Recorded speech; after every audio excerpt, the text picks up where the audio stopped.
Hoje, para mim, é um dia de saudade, um dia de lembrança. Há 8 dias atrás, estava sepultando meu pai.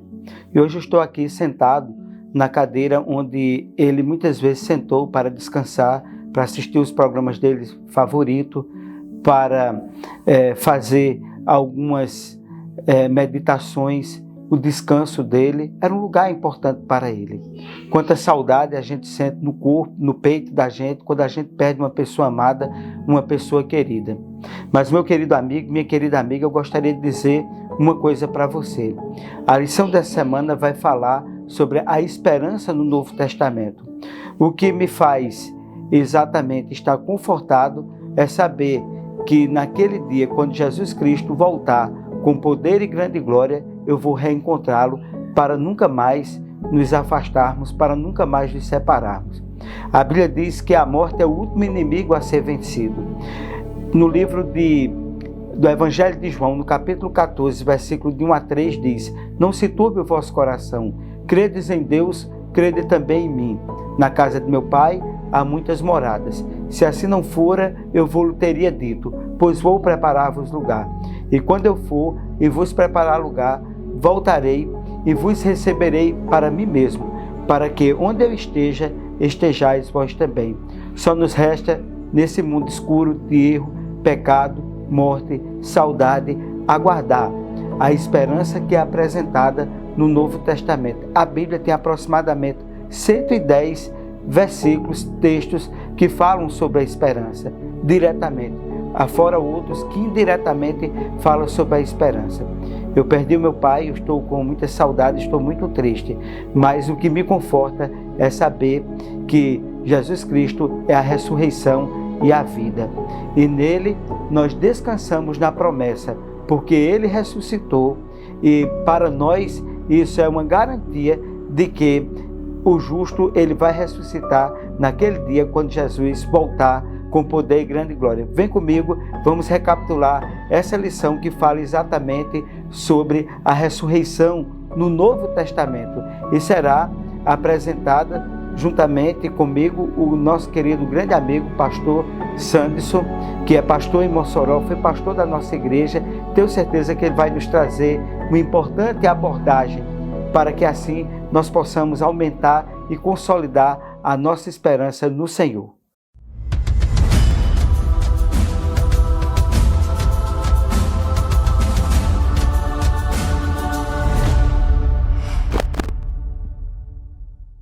Feliz sábado, meu querido amigo, minha querida amiga. Mais uma vez, é uma grande alegria, uma grande satisfação estarmos juntos para mais uma recapitulação da lição da Escola Sabatina. Seja bem-vindo ao nosso canal. Compartilhe nosso canal, dê um like aí e eu tenho certeza que sua vida será abençoada.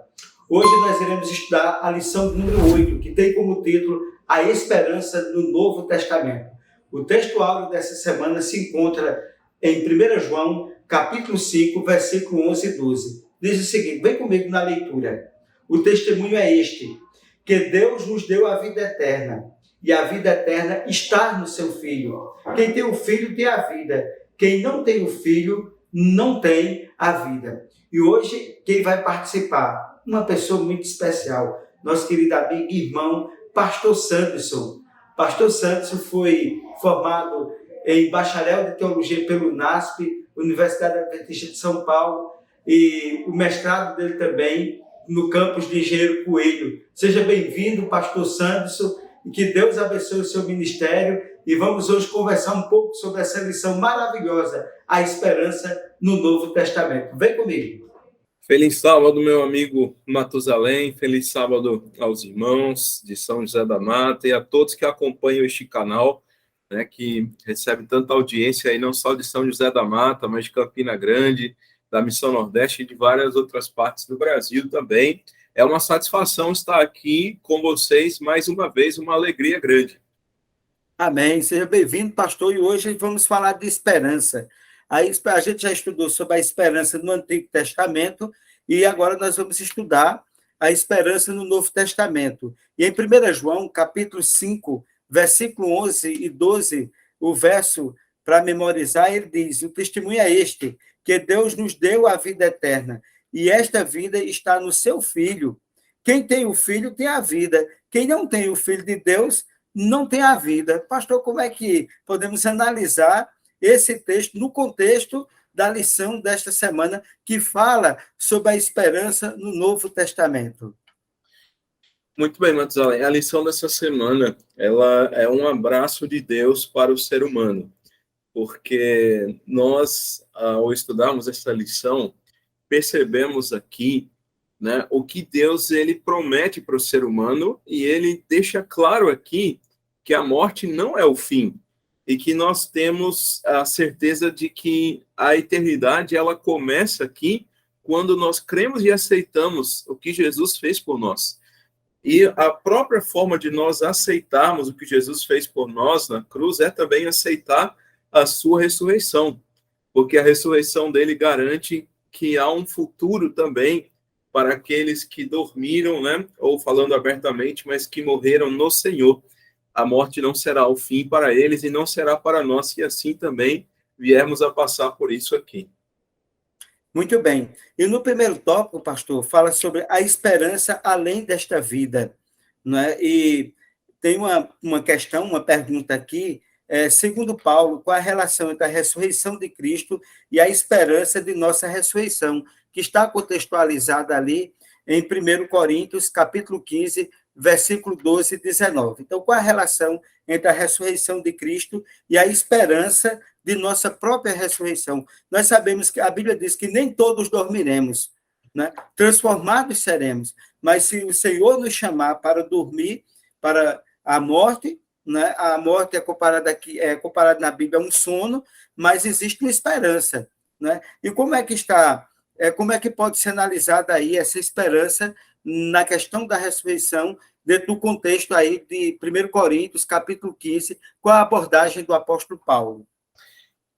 Esse contexto, doutor Matusalém, de 1 Coríntios, né? Isso me permite fazer aqui uma busca histórica dentro dele, né? Coríntios foi a igreja que mais deu trabalho, né? Corinto, na verdade, né? Onde viviam os coríntios, foi a igreja que mais deu trabalho para o apóstolo Paulo, mais até do que os Gálatas.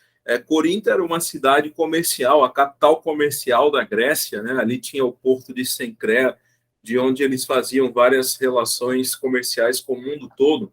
E diferentemente de Atenas, onde era a capital da filosofia da Grécia, você tinha em Corinto a capital comercial. Então, ali se faziam muitos negócios, mas também havia em Corinto uma grande, digamos assim, secularização. Havia muitas prostitutas na cidade de Corinto, havia muito paganismo, adoração a deuses, né, ali estranhos, pagãos, e todo esse contexto de Atenas também se refletia ali nessa parte espiritual, porque para os gregos, né, a ressurreição era uma loucura, algo assim, como é que se pode uma pessoa acreditar na ressurreição, sendo que as crenças deles, eles tinham que o mundo, digamos assim, espiritual seria algo muito maior do que você ressuscitar dentro do seu próprio corpo. Então, para eles, isso era uma loucura.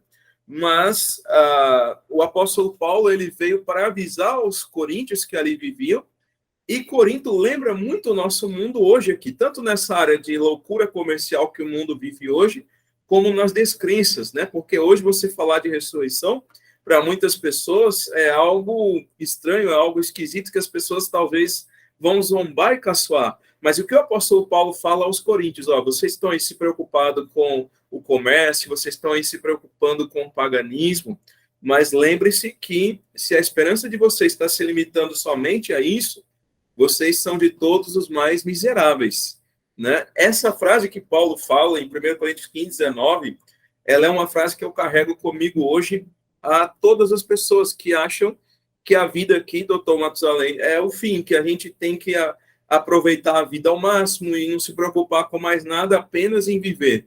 Mas tudo isso aqui é miserável, porque a gente está aqui nessa terra e a gente tem que chorar por pessoas amadas que nós perdemos, a gente tem que se entristecer por estar, às vezes, a quilômetros de distância das pessoas que nós amamos. Então, é um mundo que tem os seus momentos de alegria, mas tem muitos momentos de tristeza. Então, a nossa vida aqui, ela é miserável, apesar das gotas de alegria que nós temos aqui.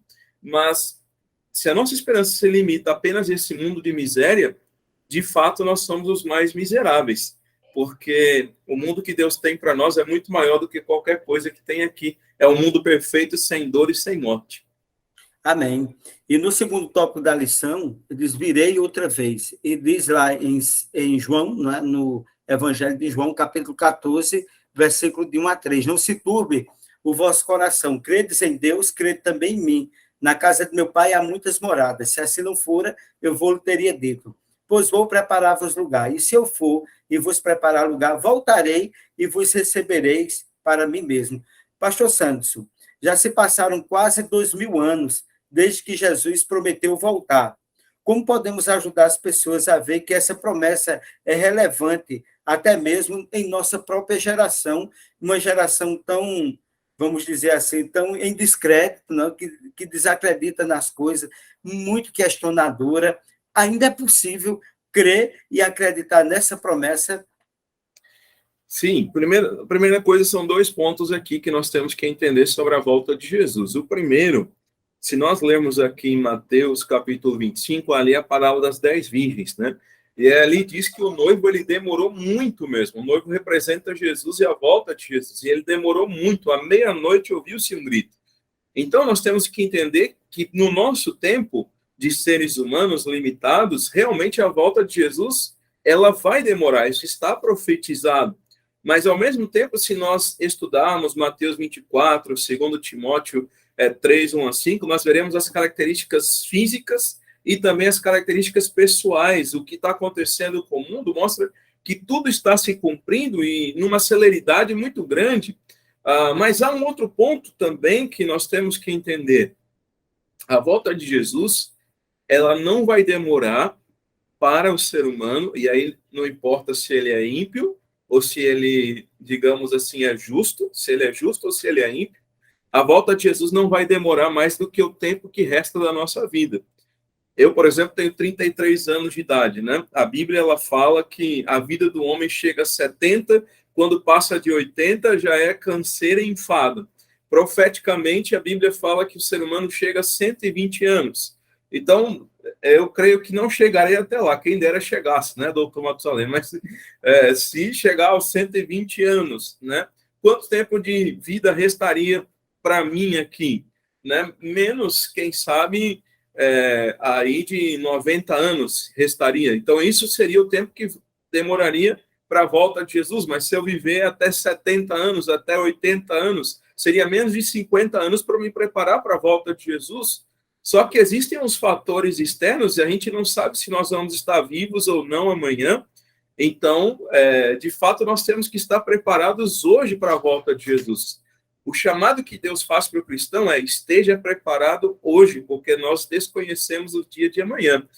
E a nossa morte, ela marca o tempo que falta para a volta de Jesus.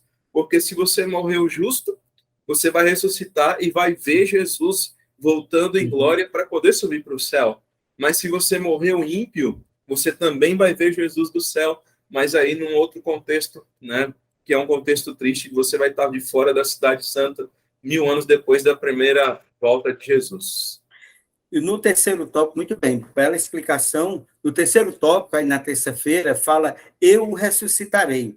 E lá em João, capítulo 6, no Evangelho de João, capítulo 6, versículo 26 até o 51, diz: respondeu-lhe Jesus: em verdade vos digo, vós que procurais, não porque viste sinais, vós me procurais não porque viste sinais, mas porque comeste dos pães e vos fartastes. Trabalhai não pela comida que perece, mas pela que subsiste para a vida eterna, a qual o Filho do Homem vos dará, porque Deus, o Pai, o confirmou com o seu selo. Dirijam-se, pois, a ele, perguntando: que faremos para realizar as obras de Deus? Respondeu-lhe Jesus: a obra de Deus é esta, que creais nele, porque ele foi enviado. Então lhes disseram eles: que sinal fazes para que o vejamos e creiamos em ti?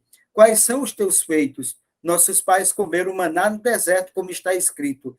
Deus deu de comer o pão do céu. Replicou-lhe Jesus: em verdade vos digo, não foi Moisés quem vos deu o pão do céu. O verdadeiro pão do céu é meu Pai que vos dá. porque o pão de Deus é o que desce do céu. O pão de Deus é o que desce do céu, é meu Pai quem vos dá. Porque então lhes disseram: Senhor, dar-me sempre desse pão, pão da vida. O que vem a mim jamais terá fome, o que crê em mim jamais terá sede. Porém, eu já vos digo que, embora tenhais visto, não credes. Todo aquele que o Pai me dá, esse virá a mim. O que vem a mim, de modo nenhum o lançarei fora. Pastor, com base nesse texto, aqui fala da ressurreição, né? Como Jesus associou a dádiva da vida eterna com a ressurreição dos justos no final, né? No final de todas as coisas. Qual a relação, né, que Jesus faz desse sermão aqui em João capítulo 6? O contexto deste sermão era essa situação aí que o senhor leu para nós aqui, justamente de um povo que estava esperando um libertador. Aquele povo estava há muitos anos sobre um cativeiro de Roma, né? Roma colocava ali um líder para poder governar aquela região, e eles mandavam os impostos para lá. Então, eles esperavam um líder político que libertasse eles de ser uma grande colônia de Roma. E como Jesus ele veio apresentando aqui, digamos, uma solução física para eles naquele momento, né? Ele trouxe aqui o pão para aquelas pessoas. Se a gente fosse trazer para a nossa linguagem, né, a gente tem hoje aí o Auxílio Brasil, né, que o novo governo do Brasil vai transformar novamente em Bolsa Família. A gente poderia dizer que Jesus ele trouxe aqui um auxílio pão ou um bolsa pão, né? Então, Jesus trouxe aqui nesse minuto algo que para eles foi como um assistencialismo do governo, porque eles tinham fome, então Jesus trouxe o pão ali para eles comerem. A necessidade, não é? A necessidade real. Então, o texto diz que eles queriam fazer dele rei, por quê? Não, que rei maravilhoso é esse? Está trazendo a necessidade que a gente precisa no momento. Então, se ele vai governar, nunca vai faltar pão na nossa mesa, e alguns não vão precisar nem mais trabalhar, né? Já que não vai faltar pão, então eles queriam esse rei. Só que o que Jesus veio dizer, e ele se retira de lá porque ele entendeu isso daí, né? Que o que eles estavam querendo fazer com ele ali. Mas o que Jesus veio fazer era para trazer o pão da vida, justamente uma vida eterna. Ele faz a analogia com o maná para dizer o seguinte: sim, caiu o maná no deserto, obviamente caía porque no deserto não tinha como você produzir mantimento, e eles estavam em constante peregrinação, mas todos aqueles que comeram aquele pão morreram, né, e estão na sepultura. Agora, o pão que eu tenho verdadeiramente para oferecer é o pão da vida. Então, não adianta vir um governo pode ser um governo vermelho, falando aqui no Brasil, um governo verde e amarelo, um governo azul, a bandeira partidária que for, o governo que satisfizer as suas necessidades aqui, ele vai estar satisfazendo as suas necessidades da terra. Mas a gente pode ter o resto dos nossos dias aqui, recebendo a comida da nossa mão, mas a gente vai um dia acabar morrendo aqui, né? Mas o que Deus sempre vai oferecer é um mundo sem morte, sem dor, um mundo da vida eterna. Foi isso que Jesus estava querendo explicar para eles e para nós hoje também. E isso nos traz o entendimento também de que nós não temos a vida eterna. A nossa vida eterna ela é condicional, não é, ao aceitar esse pão, né, esse alimento, o aceitar o Jesus, que é quem dá o verdadeiro alimento, né? Então, a nossa imortalidade ela não é incondicional, ela é condicional. Portanto, pastor, no quarto tópico da lição fala ao som da trombeta. Ali em Tessalonicenses, capítulo 4, 1 Tessalonicenses, capítulo 4, versículo 13 e 18, diz o seguinte: não queremos, porém, irmãos, que sejais ignorantes com respeito aos que dormem, para que não vos entristeçais como os demais, que não têm esperança. Porque se cremos que Jesus morreu e ressuscitou, assim Deus também, mediante Jesus, trará em sua companhia os que dormem. E aí depois ele fala aqui na trombeta. Portanto, diz aqui: o Senhor mesmo, dada a sua palavra de ordem, e ouvida a voz do arcanjo, e ressoada a trombeta de Deus, descerá dos céus, e os mortos em Cristo ressuscitarão primeiro. E aí, pastor, que texto lindo, um texto engrandecedor, um texto que nos conforta, né? Meu pai morreu essa semana próxima passada, né? Quando a gente lê um texto desse, o nosso coração ele se enche de esperança, de certeza, e as incertezas elas vão se dissipando. E, portanto, nesse contexto, como Paulo corrigiu o equívoco relacionado à falta de esperança que existia ao descrever nesse texto de Tessalonicenses sobre a ressurreição. Sem dúvida, Matusalém. Mais uma vez aqui, já tinha feito pelo WhatsApp, né? Mais fácil aqui na live também, né? Expresso meus sentimentos a ti, a sua família, Obrigado. pela perda do pai, né? Eu ainda tenho pai e mãe, mas perdi avós, perdi tios, né? E sempre que a gente conversa com alguma pessoa, né, que perdeu os pais, né, parece que vai-se embora um norte, né, da bússola. Assim. Exato. Então, É que dá o norte à vida da gente, né? parece que fica a gente vai para o outro lado do balcão, digamos assim, que antes a gente tinha alguém para receber conselhos e agora a gente está indo para o outro lado, assim, né? Então, essa lição, por isso que eu comecei a lição dizendo que ela é um abraço de Deus, porque ela é como se Deus pegasse a gente no colo e falasse, calma, filho, porque isso é uma pausa no que está acontecendo aqui. E o que Paulo veio falar aos Tessalonicenses era justamente com isso. Né? Havia ali um equívoco, né, da interpretação dos Tessalonicenses, e Paulo ele veio justamente para enfatizar a ressurreição, que aqueles que haviam morrido iriam ressuscitar, aqueles que morreram em Cristo, e receber um corpo glorificado, um corpo imortal, sem qualquer tipo de doença, sem qualquer tipo, digamos assim, né, de estrago que o pecado tenha feito nele. Enquanto aqueles que estiverem vivos também receberão esse corpo numa transformação, né? E assim ambos irão subir para os ares e irão se encontrar para ir em destino às mansões celestiais. Né? Na igreja ali da Tessalônica havia um equívoco numa interpretação, alguns interpretavam mal ali o texto de Mateus, né, capítulo 24 e 25, acreditavam sobre arrebatamento secreto, mas não, o que Paulo veio aqui interpretar foi justamente e falar era que a volta de Jesus seria literal e que haveria esse encontro nos ares daqueles que morreram, ressuscitaram num corpo glorificado e que aqueles que estão vivos receberão um corpo glorificado e ambos subirão para os céus. Então será um momento magnífico da história. Amém. Louvado seja Deus, né? Isso é o que nos move, né? Eu fiz aqui, coloquei aqui na concordância, a palavra esperança aparece na Bíblia em torno de 110 vezes, né? Então, um tema recorrente nas Sagradas Escrituras. E, indiretamente, né, centenas de vezes, nós encontramos, é recorrente o tema da esperança. O último tópico da lição fala sobre o encontro eterno. E lá em 1 Coríntios, capítulo 15, voltando na 1 Coríntios, capítulo 15, versículos 51 até o 55, ele fala o seguinte, né? Eis que vos digo um mistério, nem todos dormiremos, mas transformados seremos todos. No momento, no abrir e fechar de olhos, ao ressoar a última trombeta, a trombeta soará, os mortos ressuscitarão incorruptíveis, e nós seremos transformados, porque é necessário que este corpo corruptível se revista da incorruptibilidade, e que o corpo mortal se revista da imortalidade. E quando este corpo corruptível se revestir da incorruptibilidade, e o que é mortal se revestir da imortalidade, então se cumprirá a palavra que está escrita: tragada foi a morte pela vitória. Onde está a morte, a tua vitória? Onde está a morte, o teu aguilhão? E aí, pastor, que fala o tópico, né, que fala do encontro eterno. Sobre qual mistério o apóstolo Paulo está falando aqui nesse texto? Esse mistério é justamente a transformação, né? A transformação do corpo humano incorruptível, né? Perdão, de corruptível para incorruptível. E assim, para sempre, nós teremos um corpo onde não iremos mais sofrer, não iremos mais ter doenças, né? E um corpo imortal, restaurado, assim como Adão e Eva tinham antes do pecado.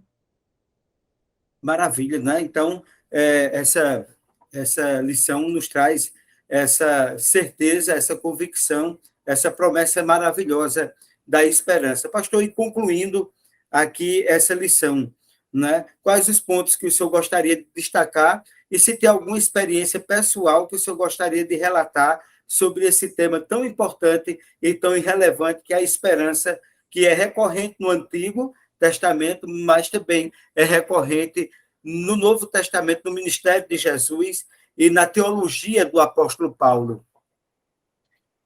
Bom, essa lição, ela é um consolo de Deus, é um abraço de Deus no ser humano para dizer, né, não temas porque logo eu estou voltando através do meu filho para buscá-los para o céu. Experiência pessoal é apenas lembrar de perdas de pessoas queridas da família, amigos também, pastores que descansam no Senhor hoje, né? Tantas pessoas especiais e queridas que passaram a vida crendo na volta de Jesus. A própria serva de Deus, né, a escritora americana Ellen White, né, suas últimas palavras dela foram: eu sei em quem tenho crido, né? E tem até um hino que diz no nosso cenário: eu sei em quem eu creio, né? Eu sei em quem tenho crido, estou bem certo que é poderoso para guardar o meu tesouro até o fim chegar. Então, você, querido amigo, querida amiga que está acompanhando esta lição neste momento, se você perdeu alguém que você ama, se você perdeu alguém que marcou a sua vida, lembre-se que um dia nós estaremos em um mundo onde não haverá mais dor, onde não haverá mais morte, onde de fato toda lágrima vai ser enxugada e nós poderemos estar para sempre com Jesus. Amém. Bom, pastor, muito obrigado mais uma vez por participar. Gostaria de pedir nesse momento que o senhor faça a oração final, né, para que Deus assim nos abençoe e acima de tudo, né, nós possamos continuar a alimentar a esperança em nossa vida. Paulo diz que essa esperança não nos traz confusão, porque o amor de Deus está derramado em nós pelo Espírito Santo que nos foi concedido. Né? Isso é maravilhoso, né? O senhor poderia fazer a oração agora, por gentileza? Com certeza, com certeza. Oremos, querido Pai que estás nos céus. Louvamos o teu nome, Senhor, desde hoje e a eternidade. Te somos gratos pela tua palavra. Nos trazer este conforto e essa esperança de um dia estarmos neste mundo sem dor, em um dia estarmos em um mundo onde aqueles que dormiram, que morreram crendo em ti, Senhor, irão voltar à vida. Ajude-nos a estarmos prontos para este dia. Eu te peço isso, Senhor, no nome do seu Filho Jesus. Amém. Amém. Você, meu querido amigo, minha querida amiga, muito obrigado por participar. Compartilhe o nosso canal, essa lição especial. Espero que Deus te abençoe. E a esperança que Ele nos oferece, Ele não nos traga confusão, porque o amor de Deus está derramado em nossos corações. Agradecer ao pastor Santos por participar mais uma vez. Deus continue abençoando seu ministério, cobrindo de bênção e abençoando seu distrito. Até logo, pastor Santos, e que Deus continue lhe abençoando sempre. Grande abraço, Matusalém, abraço aos amigos e irmãos que acompanham este canal. Que a graça de Deus seja com todos e fiquemos firmes até o dia da volta de Jesus. Amém. Até mais.